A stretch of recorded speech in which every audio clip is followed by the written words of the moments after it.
Hello, എല്ലാവർക്കും നമസ്കാരം. നിങ്ങളേവരും കാത്തിരിക്കുന്ന നയനയുടെയും ആദർശിന്റെയും ഇനി വരാനിരിക്കുന്ന വിശേഷത്തിലേക്ക് എല്ലാവർക്കും സ്വാഗതം. അപ്പൊ എല്ലാവർക്കും നല്ലൊരു ദിവസം ആശംസിച്ചുകൊണ്ട് തന്നെ നമുക്ക് സൂപ്പർ ഹിറ്റ് വിശേഷത്തിലേക്ക് കടന്നാലോ. ഇന്നലെ പറഞ്ഞ കഥയുടെ ബാലൻസ് ആയിട്ടാണ് ഞാൻ ഇനി പറയാൻ പോകുന്നത്. അപ്പൊ ഇന്നലെ കാണാത്തവർ ആരെങ്കിലും ഇന്ന് കാണുന്നുണ്ടെങ്കിൽ നമ്മൾ പ്രമോ വിശേഷം കമ്മിങ് സൂൺ പ്രമോ എന്ന് പറഞ്ഞൊരു വിശേഷം ഇട്ടിട്ടുണ്ട്. അത് നിങ്ങൾ കയറി കണ്ടാൽ മതി. നമ്മുടെ ദേവയാനി എല്ലാ സത്യങ്ങളും അറിഞ്ഞു കഴിയുന്നു. കരൾ മാറ്റിവെച്ചത് നയനയുടേതാണെന്നും രക്തം മാറ്റിയത് നയനയുടേതാണെന്നും നയന ഒരു പാവമാണെന്നും ഒക്കെയുള്ള തിരിച്ചറിവിലൂടെ നമ്മുടെ ദേവയാനി നേരെ നയനയെ കൂട്ടിക്കൊണ്ട് വരാൻ പോവുകയാണ് കേട്ടോ. അപ്പം നയനയെ കൂട്ടിക്കൊണ്ട് വരാൻ ചെല്ലുമ്പോൾ കുറച്ച് സംഭവ വികാസങ്ങൾ അവിടെ ഉണ്ടാകുന്നുണ്ട്. അപ്പൊ അതെന്തൊക്കെയാണെന്ന് നമുക്ക് കേട്ടാലോ.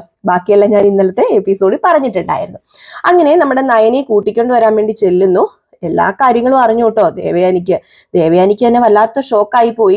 ആരും പ്രതീക്ഷിച്ചില്ല ദേവയാനി ഇത്ര പെട്ടെന്ന് എല്ലാം അറിയുമെന്നും നയനയെ കൂട്ടിക്കൊണ്ട് തിരിച്ചു വരുമെന്നും. അനന്തപുരി തറവാട്ടിലാണെങ്കിൽ രേവതിയും അനാമികയും ജലജയും ഒക്കെ ഉണ്ട്. അവരാരും ഈ സത്യം അറിഞ്ഞിട്ടുമില്ല. നമ്മുടെ ദേവയാനി നയനയെ കൂട്ടിക്കൊണ്ട് വരാനാ പോയതെന്നൊരു ചെറിയ വിവരം കിട്ടി.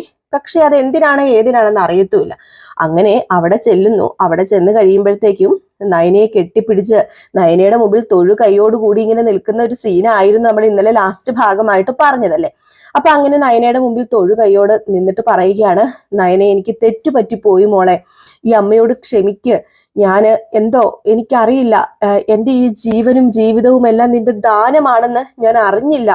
ഞാൻ ഒരിക്കലും നിന്നെ അറിഞ്ഞില്ല. അതായത് എനിക്ക് പറ്റിപ്പോയ തെറ്റ്. പക്ഷെ എനിക്ക് ദൈവം കാണിച്ചു തന്നു ഞാൻ ചെയ്ത തെറ്റ് എന്താണെന്ന് എനിക്ക് മനസ്സിലായി. അതുകൊണ്ട് മോള് അനന്തപുരി തറവാട്ടിലേക്ക് വരണം. ഇനി മോൾ ഇവിടെയല്ല നിൽക്കേണ്ടത്. ഇതേ എൻ്റെ കൂടെ അനന്തപുരി തറവാട്ടിലാ മോള് നിൽക്കേണ്ടത്. എൻ്റെ മരുമകളായിട്ട് ഞാൻ നിന്നെ കൊണ്ടുപോകാൻ വന്നതാ എന്നിങ്ങനെ പറയാണ്. വല്ലാത്തൊരു ഷോക്കായി പോയി നയനയ്ക്കും. അപ്പൊ ആദർശാണല്ലോ നമ്മുടെ ദേവയാനിനെ കൂട്ടിക്കൊണ്ട് വന്നത്. പക്ഷെ ദേവയാനി അവിടെ നിന്ന് പറഞ്ഞത്, എല്ലാവരും കൂടെ എന്നെ ചതിക്കുകയല്ലായിരുന്നോ, നിങ്ങള് എല്ലാവരും കൂടെ എന്നെ ചതിച്ചിട്ടല്ലേ ഇങ്ങനെയൊക്കെ ചെയ്തത്, ആ ദുഷ്ടത്തിയുടെ കരൾ എനിക്ക് എന്തിനാണ് വെച്ച് തന്നതെന്നൊക്കെ പറഞ്ഞ് ഭയങ്കര പ്രശ്നമാക്കിയിട്ടാണ് ദേവയാനി വരുന്നത്. അപ്പം ആദർശം ജയനും കൂട്ടത്തിലുണ്ട്. ഇവരൊരിക്കലും പ്രതീക്ഷിച്ചിട്ടില്ല ഇങ്ങനെ ഒരു സംഭവം ഇവിടെ നടക്കും. നമ്മുടെ നയനിയെ കൂട്ടിക്കൊണ്ടു പോകാനാണ് ദേവയാനി വരുന്നത് എന്ന്. അതുകൊണ്ട് തന്നെ എല്ലാവർക്കും വലിയ ഷോക്കായി പോയി. കനകദുർഗയൊക്കെ അന്തം വിട്ട് കുന്തം പോലെ നിൽക്കുക. ഏതായാലും ഈ ഒരു സമയത്ത് നമ്മുടെ കനകദുർഗയും ഗോവിന്ദനും ഒരു തീരുമാനം എടുക്കുകയാണ്. അങ്ങനെയൊന്നും ഞങ്ങളുടെ മകളെ ഞങ്ങൾ പറഞ്ഞയക്കില്ല. എൻ്റെ മകൾ ഒരുപാട് വേദന അവിടെ അനുഭവിച്ചിട്ടുണ്ട്. എൻ്റെ മകൾ ഒരുപാട് വേദനയും അതുപോലെ തന്നെ മറ്റുള്ളവർ എൻ്റെ മകളെ അടിച്ചമർത്തുകയായിരുന്നു. ഒരു അടിമയെ പോലെ എൻ്റെ മകൾ അവിടെ പണിയെടുത്തിട്ടും ആരും ഒരു പരിഗണനയും കൊടുത്തിട്ടില്ല. അതുകൊണ്ട് അങ്ങനെ ഞങ്ങൾ പറഞ്ഞയക്കില്ല എന്ന് പറയാണ്. അപ്പൊ ദേവയാനി ചോദിക്കുന്നു, അങ്ങനെ നിങ്ങൾ പറഞ്ഞയക്കില്ലെങ്കിൽ ഞാൻ എന്താ കനകദുർഗയുടെ കാല് പിടിക്കണോ, ഗോവിന്ദന്റെ കാല് പിടിക്കണോ? നിങ്ങളുടെ കാലും വേണേ ഞാൻ പിടിക്കാൻ തയ്യാറാ. കാരണം നിങ്ങൾക്ക് ജന്മം കൊടുത്തിയ നിങ്ങളുടെ മകളാണ് എനിക്ക് കരള് തന്നത്. എൻ്റെ ഈ ഞരമ്പിലൂടെ ഓടുന്ന ബ്ലഡ് അവളുടേതാ. അതുകൊണ്ട് തന്നെ ദയവ് ചെയ്ത് എന്നെ ഇനി പരിഹസിക്കരുത്, എന്നെ ഇനി കുറ്റപ്പെടുത്തരുത്. എൻ്റെ തെറ്റുകളെല്ലാം ഞാൻ മനസ്സിലാക്കിയിട്ട് ഞാൻ മാപ്പ് ചോദിക്കുക. ദയവ് ചെയ്ത് എന്നെ നയനമോളെ എൻ്റെ കൂടെ വിടണം. ഞാൻ ഇത്രയും നാളും കണ്ണടച്ച് ഇരുട്ടത്താ ഞാൻ ജീവിച്ചുകൊണ്ടിരുന്നത്. ഇപ്പൊ എനിക്ക് ആ ഒരു ഇരുട്ട് മാറി ആ ഒരു വെളിച്ചം തന്നത് നയനമോളാ. അതുകൊണ്ട് തന്നെ ദേവി ഇത് കനകദുർഗ, നിങ്ങളുടെ മോളെ ഞാൻ എടുക്കുക, ഞാൻ നിങ്ങളുടെ മോളെ കൊണ്ടുപോകുക, അരുതെന്ന് പറയരുത് എന്ന് പറഞ്ഞ് ഭയങ്കര കരച്ചില്, വല്ലാത്ത കരച്ചിൽ. ആദർശിന് സഹിക്കുവോ? ആദർശാണെങ്കിൽ അമ്മയെ കരയാതിരിക്കുക അമ്മേ എന്നൊക്കെ ഇങ്ങനെ പറയുന്നുണ്ട്. അപ്പം ഗോവിന്ദൻ പറഞ്ഞു, ദേവയാനി കരയാൻ വേണ്ടിയല്ല ഞങ്ങൾ ഇതൊന്നും പറഞ്ഞത്. എൻ്റെ മകൾ അവിടെ എന്തൊക്കെ അനുഭവിച്ചെന്ന് ഞങ്ങൾക്കറിയാം. ഞങ്ങൾ ഒരുപാട് സങ്കല്പത്തോടു കൂടി ഞങ്ങൾക്ക് ഒരുപാട് ആഗ്രഹം ഉണ്ടായിരുന്നു എൻ്റെ നയനമോൾ അവിടെ ജീവിക്കുന്നത് നല്ല രീതിയിലാകണം, അവളെ എല്ലാവരും അംഗീകരിക്കണം എന്നൊക്കെ. പക്ഷെ അന്ന് അതൊന്നും നടന്നില്ല. ഇന്ന് ദേവയാനിയുടെ കണ്ണൊക്കെ തെളിഞ്ഞു. ദേവയാനിക്ക് ഇന്ന് മനസ്സിലായി. എങ്കിലും പറയാനുള്ളത് പറയാതിരിക്കാൻ പറ്റില്ലല്ലോ. അതുകൊണ്ടാണ് ഞങ്ങൾ ഇത് പറഞ്ഞു പോയതെന്ന് പറഞ്ഞപ്പം ആദർശ് പറഞ്ഞു, വിട്ടേക്കച്ചാ, വിട്ടേക്കമ്മേ, വേണ്ട, ഇനി എൻ്റെ അമ്മയെ കുറ്റപ്പെടുത്തരുത്. അമ്മ ഇതുപോലെ ആരുടെയും മുമ്പിൽ കൈയോടുകൂടി നിൽക്കുന്നത് ഞാൻ കണ്ടിട്ടില്ല എന്ന് പറഞ്ഞപ്പോഴത്തേക്കും നയനയും പറഞ്ഞു കേട്ടോ, അമ്മേ ഇനി വേണ്ട, ഇനി ഒന്നും പറയരുത്, ഇനിയിപ്പൊ അമ്മേനെ ഒന്നും പറയണ്ട, ഞാൻ ഇവരുടെ കൂടെ പോകുക എന്ന് തന്നെ നയനയും പറയാണ്. അങ്ങനെ വളരെ സന്തോഷത്തോടു കൂടിയാണ് നമ്മുടെ ദേവയാനി നയനയുമായിട്ട് അനന്തപുരി തറവാട്ടിലേക്ക് ചെല്ലുന്നത്. ഇതിനു മുമ്പായിട്ട് എന്തിനായിരിക്കും നയനയെ വിളിക്കാൻ പോയതെന്നൊക്കെ പറഞ്ഞുകൊണ്ട് ഭയങ്കര ചർച്ചയാണ് ഈ പറയുന്ന നമ്മുടെ അനാമികയും രേവതിയും ജാനകിയും ജലജയും ഒക്കെ ചേർന്ന്. അപ്പം ജലജ പറയുന്നുണ്ട്, ഒരിക്കലും ഏടത്തി ഇങ്ങനെ ഒരു തീരുമാനം എടുക്കണമെങ്കിൽ നയനെ ഇങ്ങോട്ട് കൊണ്ടുവരണമെങ്കിൽ അതിന് തക്കതായ ഒരു കാരണം കാണും. അപ്പം ജാനകി പറഞ്ഞു, പ്രത്യേകിച്ച് എന്താ കാരണം, ഇവിടെ കിടന്ന് മനുഷ്യൻ ജോലി ചെയ്ത് മടുത്തു. അപ്പൊ മിക്കവാറും ഏടത്തിക്കും തോന്നിക്കാണും നയന വരികയാണെങ്കിൽ ഇവിടെ ബാക്കിയുള്ളവരുടെ ജോലി ഭാരം കുറഞ്ഞു കിട്ടുമല്ലോ. അപ്പൊ അതുകൊണ്ട് തന്നെയാന്ന് ഓർത്ത് കാണും. അതായിരിക്കും ഏടത്തി കൂട്ടിക്കൊണ്ട് വരുന്നത്. അപ്പം അനാമികയും പറഞ്ഞു, അത് ശരിയാ, അമ്മ പറഞ്ഞത് ശരിയാ. ഒരിക്കലും എന്റെ വല്യമ്മ അവളെ സ്നേഹിക്കത്തുമില്ല, അവളെ സ്നേഹത്തോടെ ഈ വീട്ടിലേക്ക് കൂട്ടിക്കൊണ്ടും വരത്തില്ല. കാരണം വല്യമ്മയ്ക്ക് എന്നെയാണല്ലോ ഇഷ്ടം, എന്നെയാണല്ലോ വല്യമ്മ മരുമകളായിട്ട് കാണുന്നത്. പ്രത്യേകിച്ച് അമ്മേനെ ഈ അവസ്ഥയിൽ കൊണ്ടെത്തിച്ച അവളെ കൂട്ടിക്കൊണ്ട് വരുമോ അമ്മ? അങ്ങനെ കൂട്ടിക്കൊണ്ട് വരുന്നുണ്ടെങ്കിൽ അമ്മയ്ക്ക് എന്തോ ഉദ്ദേശമുണ്ട്. മിക്കവാറും അവക്ക് വല്ല പാഷാണത്തിൽ വിഷം കലക്കി കൊടുത്ത് കൊല്ലാൻ വല്ലതും ആയിരിക്കും. അതിനുവേണ്ടി ആയിരിക്കും. അത്രയ്ക്ക് വൈരാഗ്യവും ദേഷ്യവും അമ്മയ്ക്ക് അവളോട്. അതുപോലെ അമ്മ വേദന അനുഭവിച്ചല്ലോ. അതുകൊണ്ട് ഉറപ്പായിട്ടും അത് തന്നെ ആയിരിക്കും എന്ന് പറയാണ്. അപ്പൊ ഇവരുടെ എല്ലാം ഒരു എന്താ പറയാ ഉറച്ച വിശ്വാസം എന്ന് പറയുന്നത് ഇവിടെ പണി ചെയ്യാൻ ആരുമില്ല. അപ്പൊ അതുകൊണ്ടായിരിക്കും നമ്മുടെ ദേവയാനി നയനയെ കൂട്ടിക്കൊണ്ട് വരുന്നതെന്ന്. ഏതായാലും നയനയെ കൂട്ടിക്കൊണ്ട് വന്നു. നയനയെ കൂട്ടിക്കൊണ്ട് വരുന്ന വഴിക്ക് നമ്മുടെ ദേവയാനി നയനയോട് ഒരു കാര്യം പറയാം. നയനയോട് മാത്രമല്ല ആദർശനോടും ജയനോടൊക്കെ പറയുകയാണ്, ഒരിക്കലും ഞാനും നയനമോളും ഒന്നിച്ച കാര്യം അവിടെയുള്ളവർ അറിയാൻ പാടില്ല. മുത്തശ്ശിനും അടക്കം ഇപ്പൊ അറിയണ്ട, ആരും അറിയണ്ട. ഞങ്ങൾ രണ്ടും ഒരുമിച്ചു എന്ന് ആരും അറിയരുത്. കാരണം അങ്ങനെ അറിഞ്ഞു കഴിഞ്ഞാല് ഞങ്ങളെ രണ്ടിനെയും തെറ്റിക്കാനും അതുപോലെ നയനമോളെ കൊല്ലാൻ പോലും മടിക്കാത്തവരാണ് ആ കുടുംബത്തിലുള്ളവര്. അപ്പൊ അതുകൊണ്ടാണ് ഞാൻ ഇതൊക്കെ പറയുന്നത്. ഒരിക്കലും അറിയാൻ പാടില്ല. അങ്ങനെ അറിയേണ്ട ഒരു ദിവസം വരുമ്പോൾ ഞാനായിട്ട് തന്നെ പറഞ്ഞോളാന്ന് പറഞ്ഞു. അപ്പം ജയൻ ചോദിച്ചു, അതെന്താ ദേവയാനി അങ്ങനെ? അതിന്റെ കാര്യമുണ്ടോ? അതിന്റെ കാര്യമുണ്ട് ജയേട്ട, ഞാൻ പറയുന്ന ഒന്ന് അനുസരിക്ക്. ഇതെങ്കിലും ഞാൻ പറയുന്ന ഒന്ന് കേക്ക്.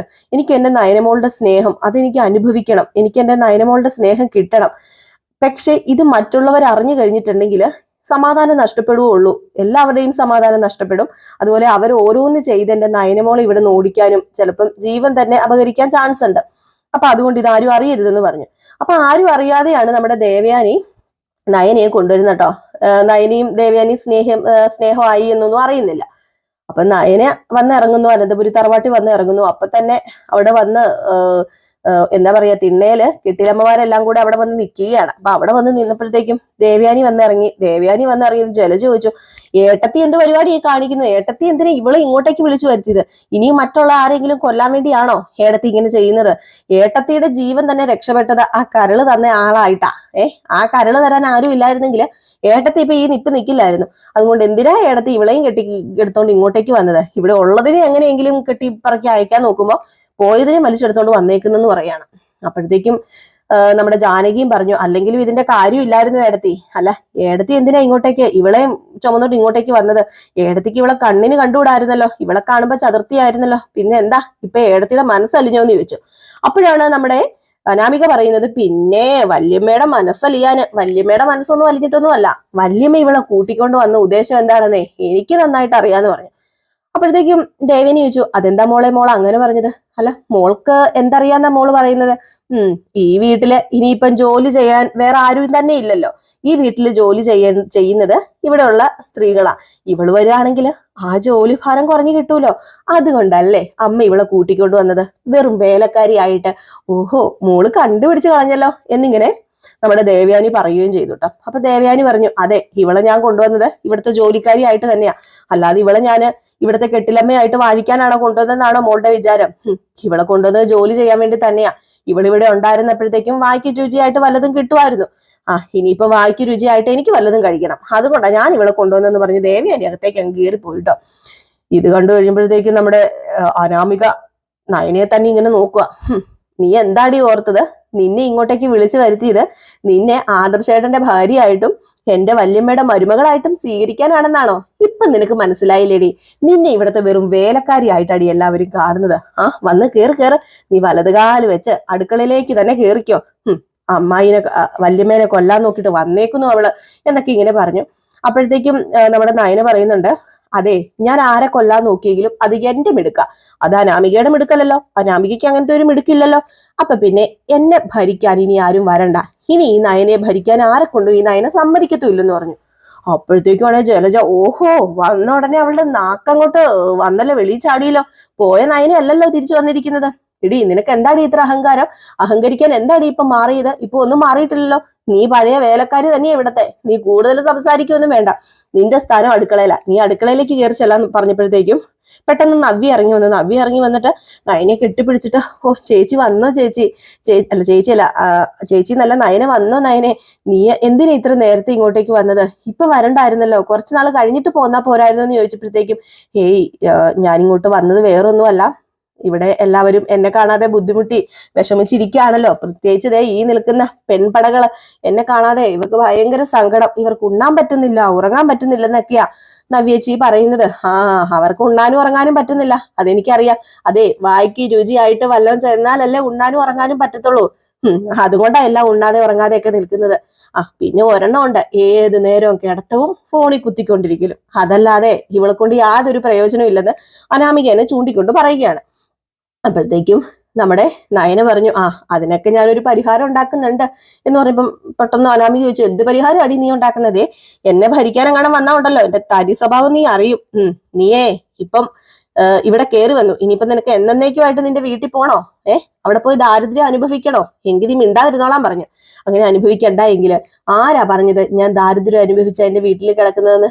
ഒരിക്കലും എന്റെ വീട്ടിൽ ദാരിദ്ര്യം എന്ന് പറയുന്നത് ഞങ്ങളുടെ അച്ഛനും അമ്മയും ഞങ്ങൾക്ക് ഉണ്ടാക്കി തന്നിട്ടില്ല. പിന്നെ ഈ വാരി വലിച്ചുള്ള തീറ്റയും അതുപോലെ വാരി വലിച്ചുള്ള ആർഭാടവും ഒന്നും ഇല്ലായിരുന്നു ഞങ്ങളുടെ വീട്ടില്. അല്ലാതെ ഒരു ദാരിദ്ര്യത്തിനും അങ്ങനെ ഒരു ഇതും ഉണ്ടായിട്ടില്ല ഞങ്ങളുടെ വീട്ടിൽ എന്ന് പറഞ്ഞിട്ട് അകത്തേക്ക് അങ്ങ് കയറി പോയിട്ടോ. ഏതായാലും ദേവയാനി അകത്തേക്ക് കയറി ചെന്ന് കഴിഞ്ഞപ്പോ പെട്ടെന്ന് അടുക്കളയിൽ നിന്ന് നയനിയെ കൈ പിടിച്ചുകൊണ്ട് കൂട്ടിക്കൊണ്ട് ദേവയാനിയുടെ റൂമിലേക്ക് വന്ന് ദേവയാനി അങ്ങോട്ട് ലോക്ക് ഇട്ടു കേട്ടോ. ലോക്ക് ഇട്ടിട്ട് നമ്മുടെ നയനയുടെ കണ്ണിൽ തന്നെ നോക്കിയിരുന്നിട്ട്, എനിക്ക് ഇനി എന്റെ മരുമകളെ ഒന്ന് സ്നേഹിക്കണം.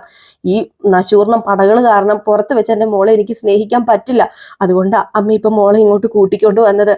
സത്യം പറയാലോ, മോളിപ്പോ എന്റെ മരുമകൾ മാത്രല്ല, എന്റെ കൺമുമ്പില് ഞാൻ ദൈവത്തെ ഇതുവരെ കണ്ടിട്ടില്ല. പക്ഷെ ഞാന് ഇപ്പൊ നയനെ നിന്റെ കണ്ണിലൂടെ ദൈവത്തെ കാണുന്നുണ്ട് എന്നിങ്ങനെ പറയാണ് കേട്ടോ. അപ്പോഴത്തേക്ക് അയ്യോ അമ്മ അരുത്, അങ്ങനെയൊന്നും പറയരുത് അമ്മേ, ഞാൻ അമ്മേനെ സ്നേഹിച്ചിട്ട് മാത്രമേ ഉള്ളൂ. അതുകൊണ്ട് അമ്മ ഇനി അങ്ങനെയൊന്നും പറയണ്ട. അമ്മയ്ക്ക് എന്നോടുള്ള തെറ്റിദ്ധാരണ അത് മാറിക്കിട്ടി. അതെനിക്കറിയാം. പിന്നെ അമ്മയ്ക്ക് അമ്മയുടെ മകൻ കെട്ടിക്കൊണ്ടുവരുന്ന മരുമകളെ കുറിച്ച് കുറച്ച് സങ്കല്പങ്ങളൊക്കെ ഉണ്ടായിരുന്നു. അത് ആകാൻ എനിക്ക് കഴിഞ്ഞില്ല. പിന്നെ ഞാനും കള്ളത്തരത്തിലൂടെ ആണല്ലോ ഇങ്ങോട്ട് കയറി വന്നത്. അതുകൊണ്ടല്ലേ അമ്മ എന്നെ ഇഷ്ടപ്പെടാതിരുന്നത്. അതെനിക്കറിയാം. അതുകൊണ്ട് അമ്മ അതൊന്നും ഓർത്ത് വിഷമിക്കേണ്ട. എന്റെ മനസ്സിൽ ഒന്നും ഇരിക്കില്ല. എനിക്ക് എന്റെ അമ്മയെ പോലെ തന്നെയാണ് കാണുന്നതെന്നൊക്കെ പറഞ്ഞ് ഇങ്ങനെ സ്നേഹിക്കുകയാണ് കേട്ടോ. അങ്ങനെ നമ്മുടെ ദേവയാനി കുറച്ച് സ്വർണങ്ങളും ഒക്കെ ഇങ്ങനെ കൊടുക്കുകയാണ്. എന്റെ മരുമകൾക്ക് വേണ്ടി ഞാൻ മാറ്റിവെച്ച എന്റെ ഹൃദയമാണിതെന്നൊക്കെ പറഞ്ഞ് ഒരു മാലയൊക്കെ കഴുത്തിലിട്ട് കൊടുക്കുന്നുണ്ട് കേട്ടോ. ഏതായാലും ഇതൊക്കെ അറിഞ്ഞിട്ടുണ്ടെങ്കിൽ നമ്മുടെ അനാമികയുടെ ചങ്ക് പൊട്ടിച്ചാകും. ഏതായാലും കാത്തിരുന്ന് തന്നെ കാണാല്ലേ എന്താ സംഭവിക്കാൻ പോകുന്നതെന്ന്. അപ്പൊ എല്ലാവരും കാത്തിരിക്കുക. ഇച്ചിരി കൂടിപ്പോയെന്ന് തോന്നി, പറഞ്ഞ് കുറച്ചങ്ങ് ആയിപ്പോയി. ഏതായാലും ബാലൻസ് നമുക്ക് നാളെ ഉച്ചയ്ക്ക് കേൾക്കാം അല്ലെ. അപ്പൊ നാളെ ഉച്ചയ്ക്ക് വരാം. അപ്പൊ എല്ലാവരും സപ്പോർട്ട് ചെയ്യുക. സപ്പോർട്ട് ചെയ്യുന്നത് വേറെ എങ്ങനെയല്ല കേട്ടോ. ആരെങ്കിലും ആദ്യമായിട്ട് കാണുന്നുണ്ടെങ്കിൽ ഒന്ന് സബ്സ്ക്രൈബ് ചെയ്ത് വെക്കണം എന്ന് പറയുന്നത് നിങ്ങൾ കഥ കേൾക്കുന്നവരാണെങ്കിലേ, ഞാൻ കഥ കേൾക്കാത്തവരെ നിർബന്ധിക്കുന്നില്ല. നമ്മുടെ കഥ കേൾക്കുന്നവരാണെങ്കിൽ നിങ്ങൾക്ക് കേൾക്കാൻ താല്പര്യം ഉണ്ടെങ്കിൽ ഒന്ന് സബ്സ്ക്രൈബ് ചെയ്ത് വെച്ച് നമ്മളെ സപ്പോർട്ട് ചെയ്യുക. പിന്നെ ഒരു ലൈക്ക് അടിക്കാതെ പോകരുതേ. നിങ്ങൾക്ക് വീഡിയോ ഇഷ്ടപ്പെട്ടെങ്കിൽ ഒരു ലൈക്ക് കൂടി അടിച്ചിട്ട് പോകണേ. എല്ലാവർക്കും ടാറ്റാ, ബൈ ബൈ.